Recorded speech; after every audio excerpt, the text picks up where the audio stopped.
Everett Hale vanished from the company for an entire month, leaving behind nothing but whispered mockery that he was just a single father whom the female CEO had taken pity on. The executive board declared he had fled when the crisis hit hardest.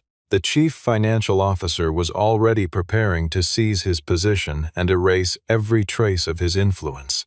But on that particular morning, when Everett walked back through the front entrance carrying a worn suitcase and wearing exhaustion across his face, the entire grand lobby fell into stunned silence. Genevieve Whitmore Kingsley, the coldest CEO on Wall Street, abandoned a billion-dollar meeting mid-sentence, rushed downstairs, and wrapped her arms around him in front of everyone. If you enjoy dramatic, satisfying twists full of emotion and justice, hit that subscribe button so you never miss the next story. The headquarters of Kingsley Whitmore Global occupied a gleaming tower on the southern edge of Manhattan, its glass facade reflecting the harbor in long vertical strips that made the building look like a monument to old money and modern ambition. Inside those walls, the atmosphere had shifted dramatically over the past 30 days, because the man who once sat closest to the CEO's inner circle had not been seen, heard from, or mentioned in any official capacity since the first week of the previous month. Everett Hale's desk on the 42nd floor remained untouched, his security badge still active but unused, and the only explanation anyone had received was a vague internal memo stating he had been reassigned to a confidential international engagement at the CEO's personal discretion. That explanation satisfied almost no one, particularly because Everett did not look like the kind of man a global conglomerate would send overseas for anything critical, and the rumors that filled the vacuum of his absence grew uglier with each passing day. He had no family fortune, no Ivy League pedigree displayed in gold frames, no tailored suits from European fashion houses, and his entire presence in the company had always seemed, to those who judged worth by appearance, like a charitable gesture rather than a strategic decision. The whispers moved through conference rooms and elevator banks with the efficiency of a virus. The single dad from the suburbs had finally been exposed as a fraud, and the CEO was too embarrassed to admit she had wasted corporate resources on sentiment. Barrett Ashford III fed those whispers with surgical precision, never saying anything directly accusatory in meetings where minutes were recorded, but always finding the right corridor, the right lunch table, the right after-hours gathering to plant another seed of doubt. He told junior analysts that Everett had stopped sending progress reports within the first week abroad, which Barrett claimed proved there was no progress to report.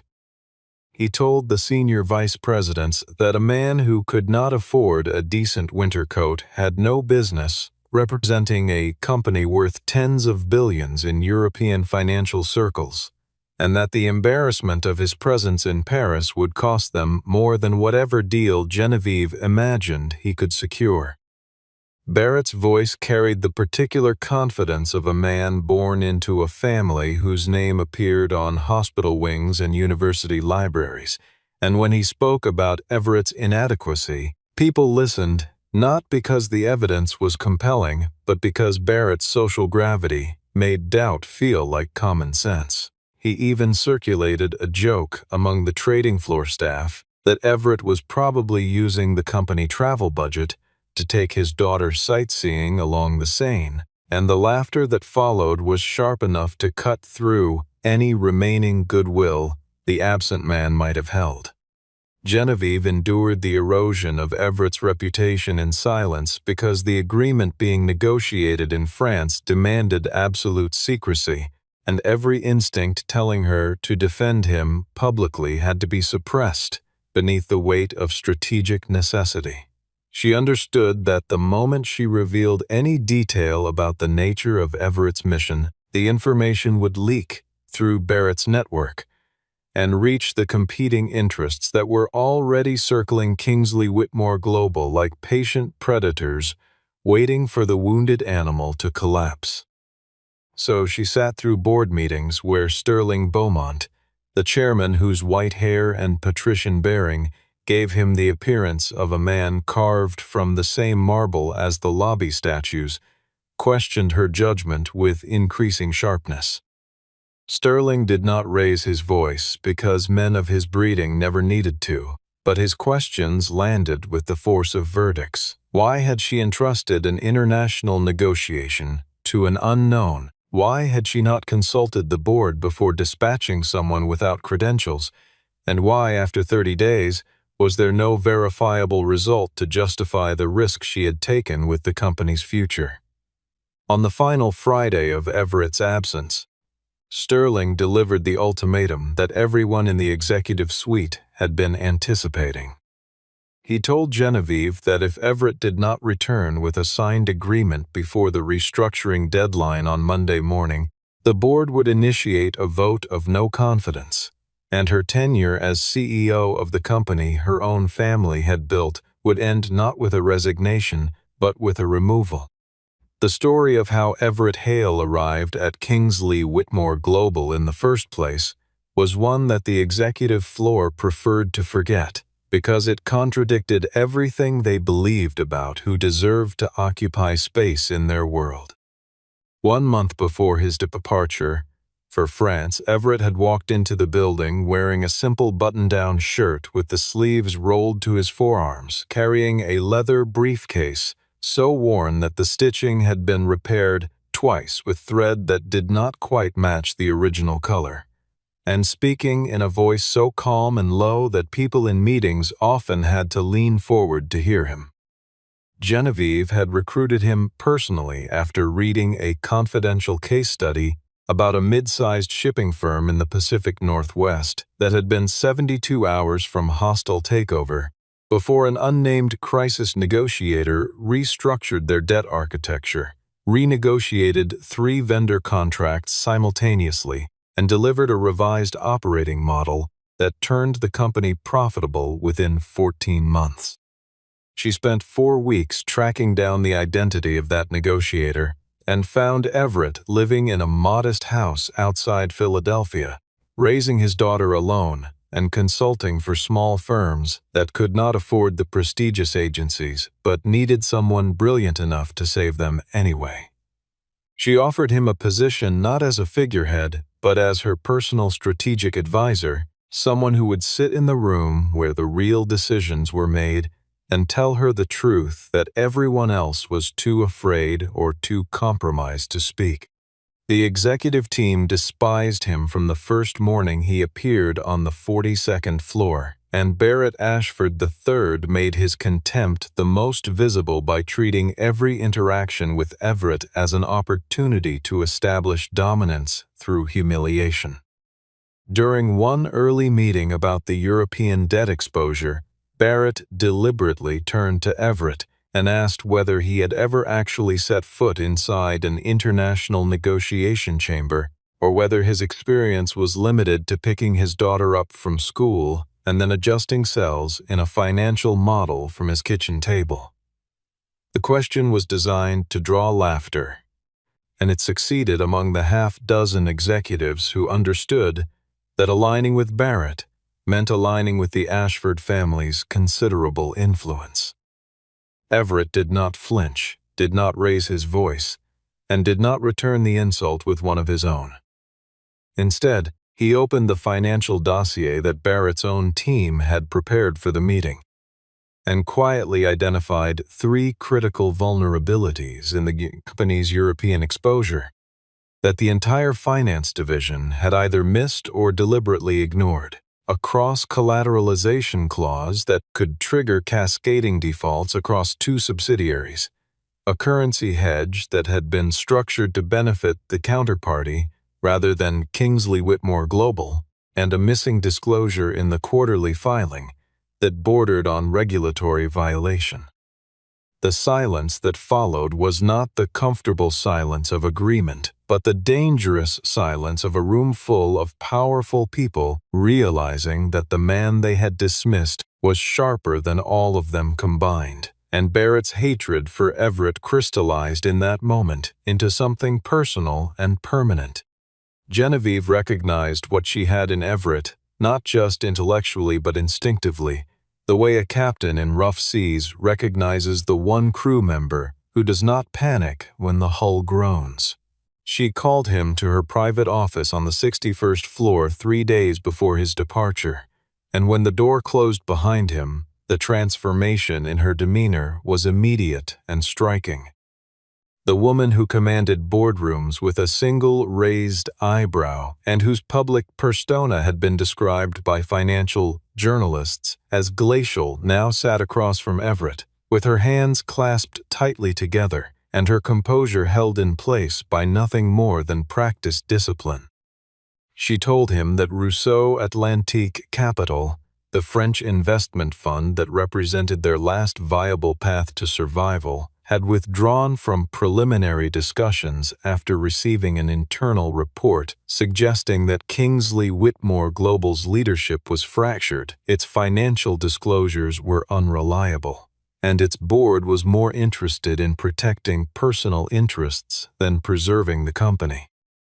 The $2.6 billion refinancing package that would have restructured the European debt, preserved the hotel chain, maintained the shipping ports, and kept the fintech division operational had evaporated in a single phone call, and without it the company would be forced to sell assets at distressed prices to competitors who had been quietly positioning themselves for exactly this outcome. Everett listened without interrupting, which was something Genevieve had noticed about him from the beginning. The way he absorbed information, the way deep water absorbs stones completely and without disturbance on the surface. When she finished, he told her he would go to Paris and meet Madeleine Rousseau personally, but he needed one thing in return: complete access to every financial document, including the ones the board was hiding, including the ones that would implicate members of her own executive team in negligence or worse. Genevieve agreed without hesitation, because she understood that sending Everett to Paris with anything less than the full truth would be the same as sending him unarmed into a room full of people who made careers out of detecting dishonesty. Before he left her office, she said something that neither of them would forget.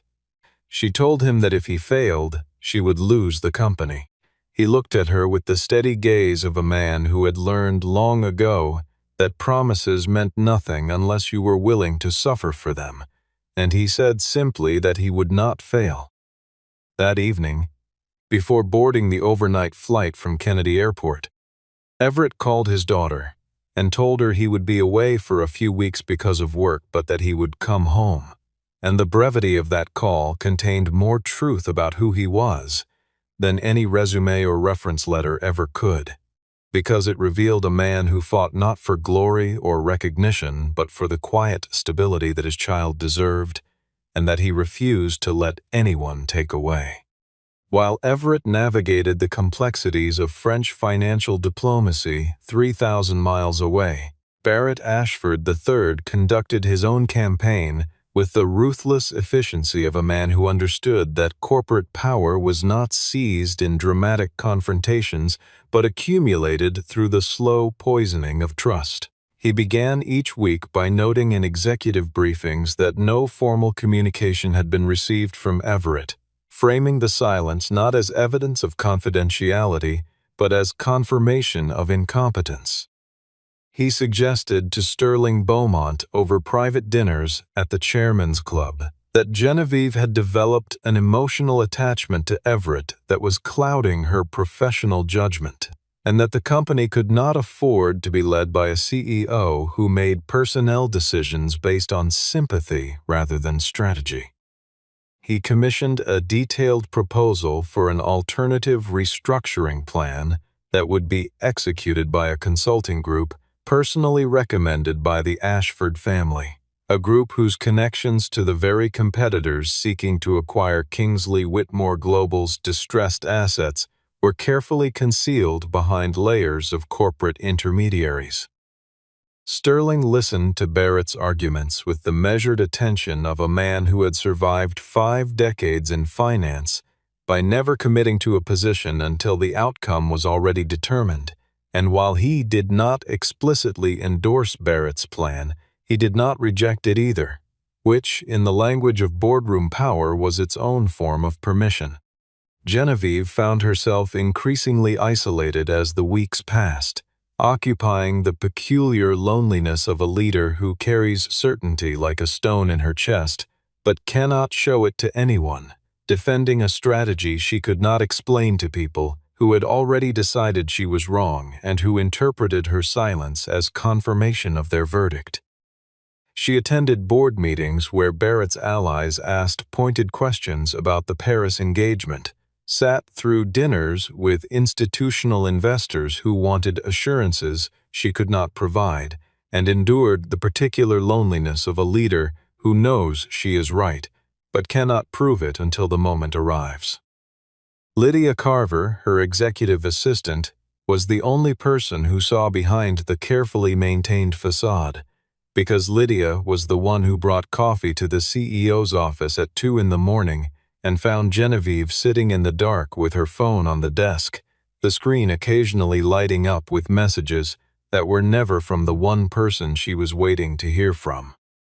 Lydia understood that the coldness the world saw in Genevieve Whitmore Kingsley was not a personality trait but a survival mechanism, the armor of a woman who had inherited a corporate empire built by men and who knew that any display of vulnerability would be interpreted not as humanity but as weakness. In Paris, the negotiation unfolded inside a private conference room on the top floor of a limestone building overlooking the Seine, where Madeleine Rousseau sat across from Everett with the patient severity of a woman who had spent 30 years evaluating risk and had learned to trust numbers over narratives. She told Everett within the first 10 minutes that Kingsley Whitmore Global represented an unacceptable level of exposure for her fund. The cross-border debt obligations were tangled beyond easy resolution.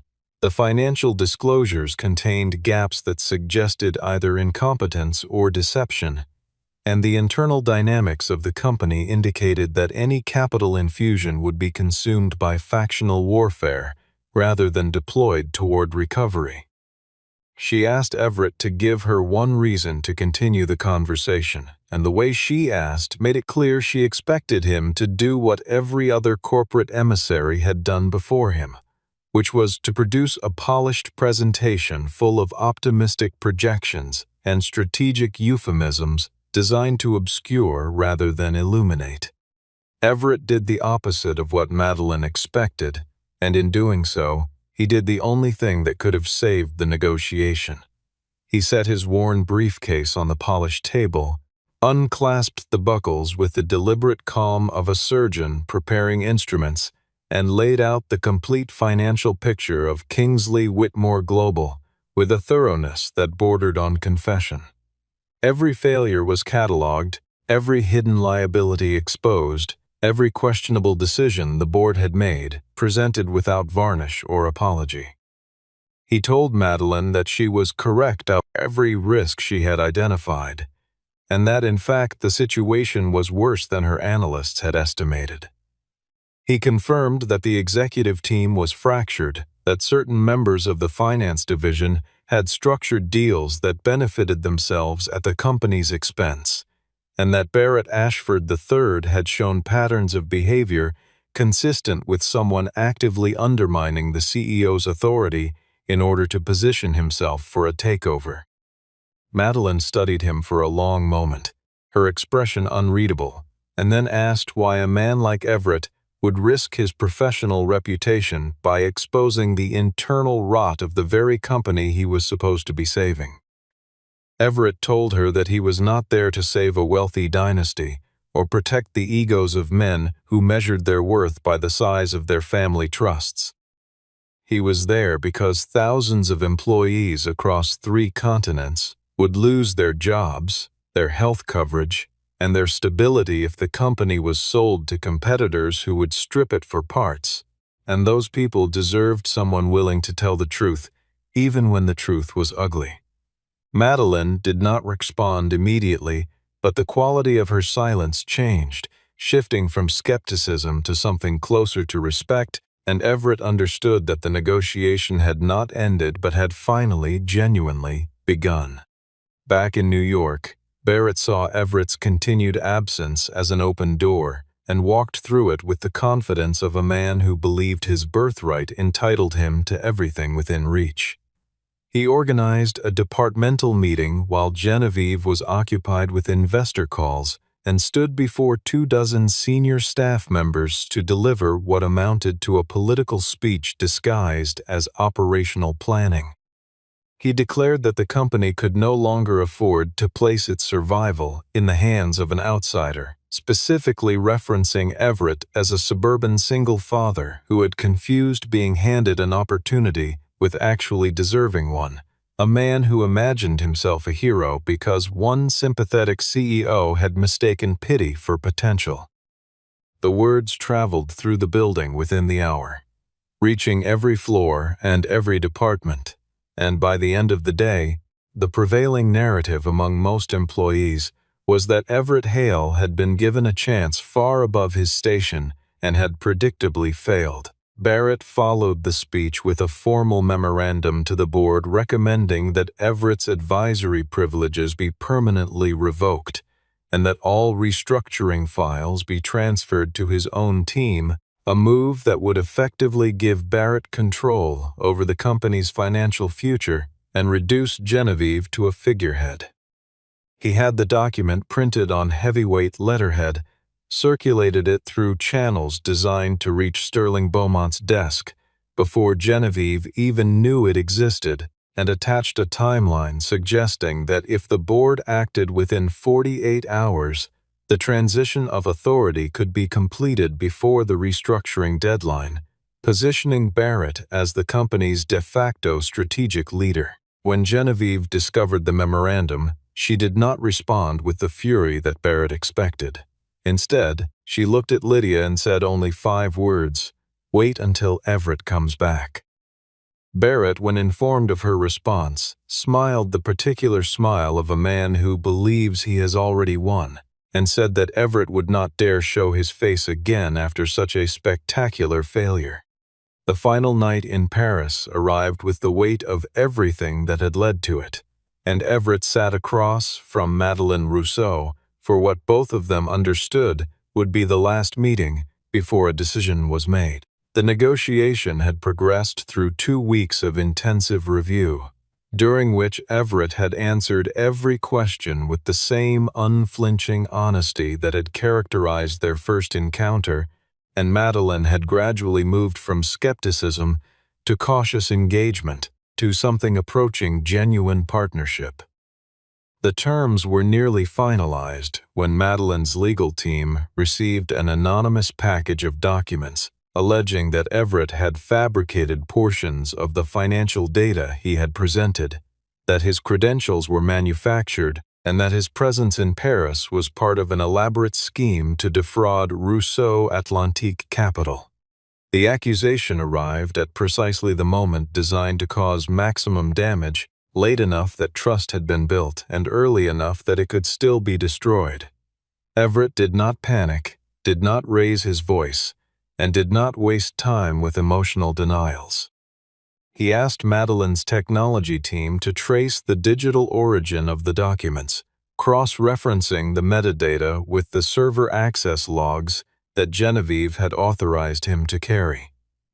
Within 3 hours, the analysis confirmed that the fabricated documents had been uploaded from an account linked to the financial division of Kingsley Whitmore Global, an account whose access permissions traced directly back to Barrett Ashford III's team. Madeleine looked at Everett with an expression that had shifted beyond respect into something closer to admiration, because she now understood that this man was not merely fighting to save a company, but was doing so while being actively sabotaged by people within that same company who should have been his allies. Everett presented his final proposal with the calm precision that had defined every interaction Madeleine had witnessed. Rousseau Atlantique Capital would provide the $2.6 billion refinancing package, contingent on the immediate replacement of the compromised financial leadership, the appointment of an independent auditing committee, and the retention of Genevieve Whitmore Kingsley as CEO under a transparent governance framework that would prevent any single individual from wielding unchecked authority again. Madeline reviewed the terms with the meticulous attention of a woman who had built her reputation on never committing capital to a venture she did not fully understand, consulted briefly with her senior partners in an adjacent office, and returned to the table where Everett sat waiting with the patience of a man who understood that pressure was the enemy of trust. She picked up her pen and signed, and the sound of that signature on paper was quieter than a whisper, but louder than anything Barrett Ashford had ever said.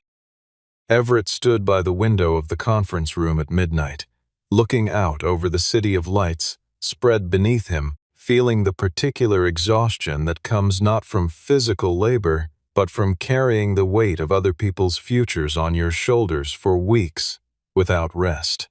He did not call Genevieve to deliver the news electronically, because he knew that a signed document transmitted through digital channels could be intercepted, altered, or undermined by Barrett's network before it reached her hands. He would carry the original back to New York himself, because some things were too important to trust to anything other than personal delivery.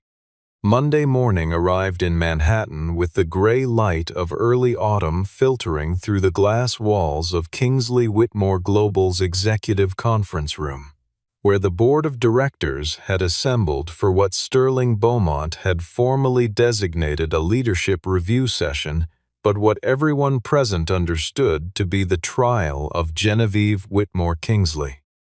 Barrett sat at the far end of the table with the relaxed posture of a man attending his own coronation, his restructuring proposal printed and bound in leather folders placed before each board member, his consulting contacts on standby awaiting the call that would officially begin the dismantling of the company under new management.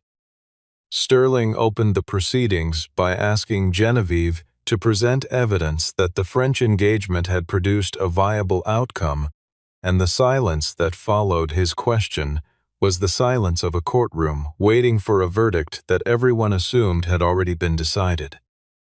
Genevieve stood at the head of the table with her shoulders straight and her expression composed, but Lydia, watching from the doorway, could see the faint tremor in her hands and the shadows beneath her eyes that no amount of concealer could fully hide. She had still not received official confirmation from Everett that the agreement had been signed, and every hour of silence had added another layer of doubt to the fortress of conviction she had built around her decision to trust him. Sterling announced that if no verifiable result was presented within 60 minutes, the board would proceed to a formal vote on her removal, and Barrett's smile widened by exactly the fraction that he calculated would convey confidence without appearing premature. 47 floors below, in the marble and glass cathedral of the main lobby, the revolving door turned, and Everett Hale stepped through it carrying the same worn suitcase he had taken to Paris, wearing a dark coat that showed the wrinkles of an overnight transatlantic flight, and holding a sealed document folder that contained the signed agreement worth $2.6 billion. He did not announce himself, did not call ahead, and did not stop at the reception desk to sign the visitor log that temporary guests were required to complete. His shoes left faint marks on the freshly polished marble, and the sound of his suitcase wheels rolling across the lobby floor was the only noise in a space that had been filled with conversation just seconds earlier. The lobby staff recognized him immediately, and every conversation that had been flowing normally a moment before ceased as though someone had pressed a mute button on the entire ground floor, leaving only the distant mechanical hum of the building's ventilation system and the muffled pulse of a city that continued its business on the other side of the glass. The security guard, who had once joked about Everett's outdated briefcase, straightened in his chair. A junior analyst who had laughed at Barrett's joke about sightseeing along the scene suddenly found the pattern of the marble floor intensely interesting. Lydia saw him first through the glass partition separating the lobby from the executive elevator bank, and her voice carried up through the phone line to the 61st floor with the clarity of someone delivering news they had been waiting a month to speak. She said 4 words, "Mr. Hale is back."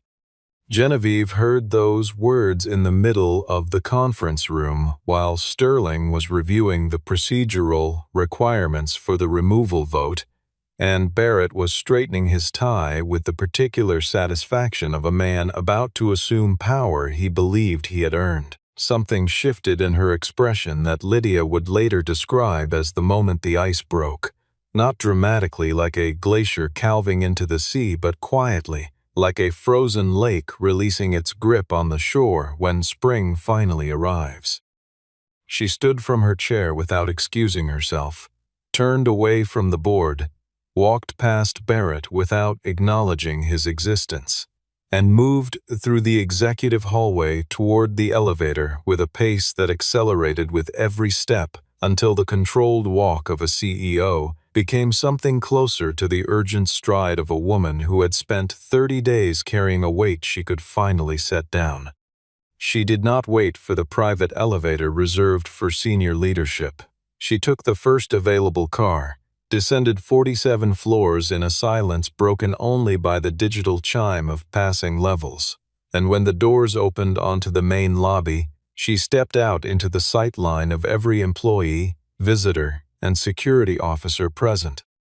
Everett was standing near the center of the lobby, still holding his suitcase in one hand and the sealed document folder in the other, looking exactly like what Barrett had always called him, an ordinary man in an ordinary coat who had no business being in a building full of extraordinary wealth. But Genevieve did not see what Barrett saw. She saw the man who had walked into an impossible situation, told the truth when lying would have been easier, survived sabotage from his own colleagues, and carried the salvation of her company across an ocean because he had promised her he would. She crossed the remaining distance between them at a pace that abandoned every protocol she had ever observed as the head of a family empire, and when she reached him, she wrapped her arms around him in an embrace that was not romantic or performative, but was instead the raw, unguarded expression of a woman who had spent 30 days pretending she was not terrified and could finally stop pretending. The lobby watched in absolute stillness. Executives who had come downstairs for coffee stood frozen with cups halfway to their lips. The receptionist's fingers hovered motionless above her keyboard. Even the ambient noise of the building seemed to pause, as though the heating system and the elevator mechanisms and the distant hum of the trading floor had all conspired to give this moment the silence it deserved. Barrett emerged from the executive elevator 17 seconds later, having followed Genevieve down with the intention of publicly questioning her abandonment of the board meeting, and the scene he encountered stopped him as effectively as a physical barrier. He opened his mouth to deliver the dismissive remark he had been composing during the elevator ride, but before any words could form, Everett gently released Genevieve, placed the sealed document folder in her hands, and spoke in the same quiet, steady voice that had once silenced an entire boardroom by identifying 3 financial vulnerabilities in under 2 minutes. He said that Paris had signed, and that he knew exactly who had tried to destroy the deal. Genevieve stepped back from Everett, held the folder against her chest, and turned to look at Barrett with an expression that contained no anger, no triumph, and no vindication, only the calm certainty of a woman who now held every card in a game her opponent had believed was already over.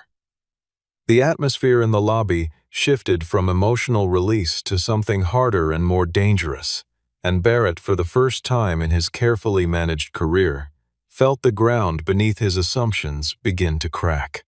The boardroom on the 61st floor had never been quieter than it was in the minutes following Everett's entrance, When he stood at the head of the table, where Genevieve had stood alone an hour earlier, and presented the fully executed agreement with Rousseau Atlantique Capital, the $2.6 billion refinancing package was confirmed in language so precise and binding that even the board's legal counsel, a woman famous for finding contractual escape hatches in documents written by sovereign nations, acknowledged that the terms were airtight. The company would retain control of its hotel chain across 11 countries, maintain ownership of its shipping port operations in the Atlantic Corridor, preserve the fintech division that employed 3,000 engineers, and avoid the forced asset sales that would have enriched competitors at the expense of employees who had given years of their careers to Kingsley Whitmore Global. Barrett attempted to reframe the narrative immediately, claiming that the successful outcome was the product of the collective effort of the entire financial team and that Everett's role had been merely executional rather than strategic. But his voice carried the hollow quality of a man reading lines from a script that no longer matched the scene being performed. Everett opened the appendix section of the agreement without raising his voice or changing his tone, because the facts required no dramatic delivery. The forensic analysis conducted by Rousseau Atlantique Capital's technology team had identified the source of the anonymous documents designed to sabotage the negotiation, and the digital fingerprints led to a server account administered by a member of Barrett's financial division, using credentials that traced through 2 proxy layers before arriving at authorization codes assigned to Barrett's personal portfolio of access permissions. Sterling Beaumont demanded an explanation, and for the first time in anyone's memory, Barrett Ashford III did not have a prepared response. He stammered about delegation, about subordinates acting without authorization, about the impossibility of monitoring every action taken by every analyst in a division of that size. But his deflections collided with the letter Madeleine Rousseau had included in the agreement package, a formal statement from the fund declaring that Rousseau Atlantique Capital had agreed to the refinancing exclusively because of Everett Hale's unprecedented transparency, and that the fund's primary condition for proceeding was the removal of every individual involved in the attempted sabotage. Genevieve, standing now with the authority of a CEO whose position had just been saved by the very man the board had dismissed, announced Barrett's immediate suspension, authorized an independent investigation into his division's activities, and ordered the revocation of all financial system access associated with his team, effective before he left the building. The moment landed with the force of a door, slamming shut on everything Barrett had built, and the board members who had quietly supported his campaign against Everett now studied their agendas with the intense focus of people hoping to become invisible. Everett looked at Barrett across the conference table and spoke the words that would echo through the corridors of Kingsley Whitmore Global for years afterward. He told Barrett that he had not lost because Everett was smarter or more powerful or better connected. He had lost because he made the fundamental mistake of believing that decent people were easy to disregard, that kindness was a vulnerability to be exploited rather than a strength to be respected. Barrett said nothing in response, because for the first time in a career built on having the last word, he understood that no combination of syllables could undo what his own ambition had constructed and his own arrogance had destroyed. Later that afternoon, Genevieve assembled the full staff of the New York headquarters in the main atrium, a space normally reserved for investor presentations and holiday receptions, and delivered an address that departed so completely from her usual corporate communication style that several longtime employees later said it was the first time they had heard her speak as a human being rather than as a title. She announced the successful completion of the refinancing agreement and the preservation of every division and every position within the company. But, She did not stop at the financial summary. She spoke directly about Everett Hale, using his name with a deliberateness that made clear she intended every word to serve as a correction of the narrative that had been constructed in his absence. She said that for the past month, many people standing in this very room had mocked him behind closed doors, questioned his competence in conversations they assumed would never reach her ears, and weaponized his status as a single father to diminish everything he had accomplished, and that the man they had treated as unworthy of his position had done what the entire board of directors, with all their wealth and connections and generational privilege, had been unable to do. Everett stood beside her during the address, visibly uncomfortable with the attention but unwilling to retreat from it, because he understood that Genevieve was not simply thanking him but was publicly dismantling the culture of judgment that had allowed Barrett's cruelty to flourish unchallenged. Several employees in the audience lowered their eyes, recognizing their own participation in the whispers and jokes that had followed Everett's name through the hallways for weeks. Lydia watched from the back of the atrium with a quiet smile, satisfied that the truth had finally been given the same volume as the lies. Genevieve concluded the address by announcing the formation of an internal culture committee tasked with eliminating the practice of evaluating employees based on family background, personal appearance, or circumstances outside their professional performance, a declaration that carried additional weight because everyone present understood it was not a corporate platitude but a direct response to what had been done to a specific man who had earned something far better than contempt. The building emptied slowly that evening as the ordinary rhythms of corporate life resumed their flow, altered now by the seismic shift that had occurred in the span of a single morning. Everett packed his briefcase in his office on the 42nd floor, the same briefcase with the mismatched stitching that Barrett had once mocked as evidence of inadequacy, and made his way down to the lobby where the day had begun with an embrace that no one who witnessed it would ever forget.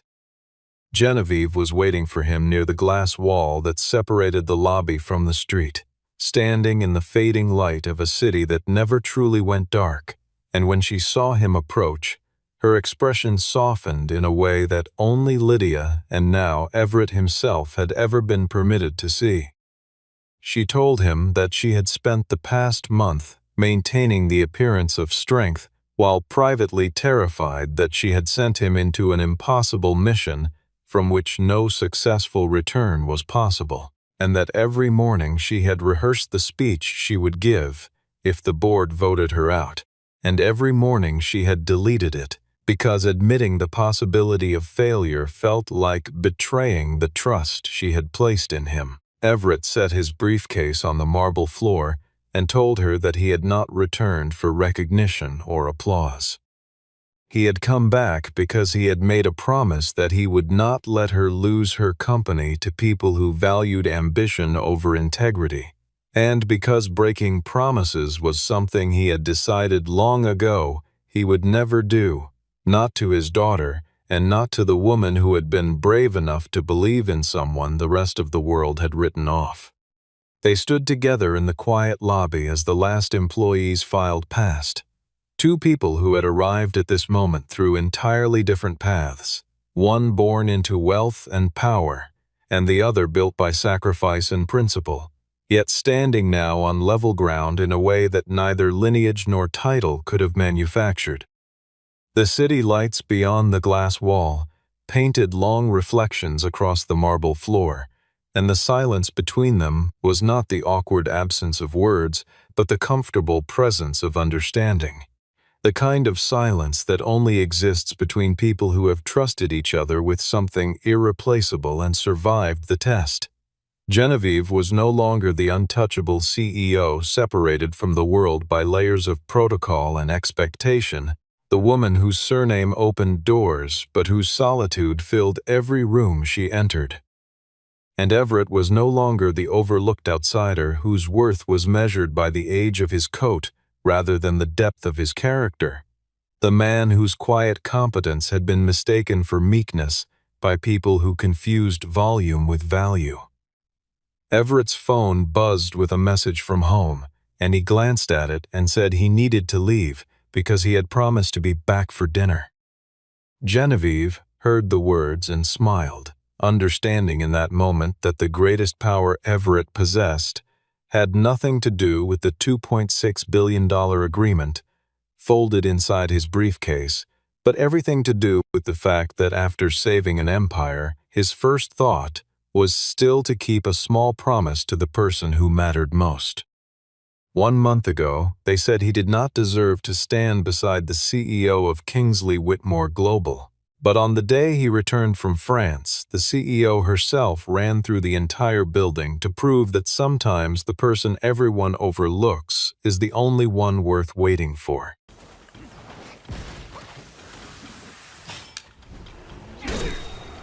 Oh, you're done. See you later. Oh my gosh.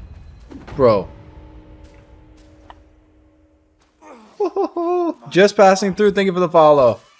Second try. Or no, was that third try? That may have been third try. I'll take it, bro. I'll take it. Thank you for the donation. Bam, my brother. Thank you so much. Love you, bro. Let's get it. Oh, Wheelspin helps with the projectiles. Damn. Hope you enjoy it even more than the first time. Hell yeah. I actually feel you. I couldn't be great Sage for a long time. I had to come back months later. Great Sage was light work. Yes, bro. Don't get cocky. Follow it on my new account. Used to follow as Lost One. Oh, what's up, bro? Love it, bro. How you doing today? Thanks for coming through, my brother. Did I come in this way? No. This is the way I'm leaving. Yeah, I am well, bro. And yourself? You doing okay today, Lost One? I'm gonna call you your new username. Passing through. Never underestimate a boss because you never know what could happen next. Damn.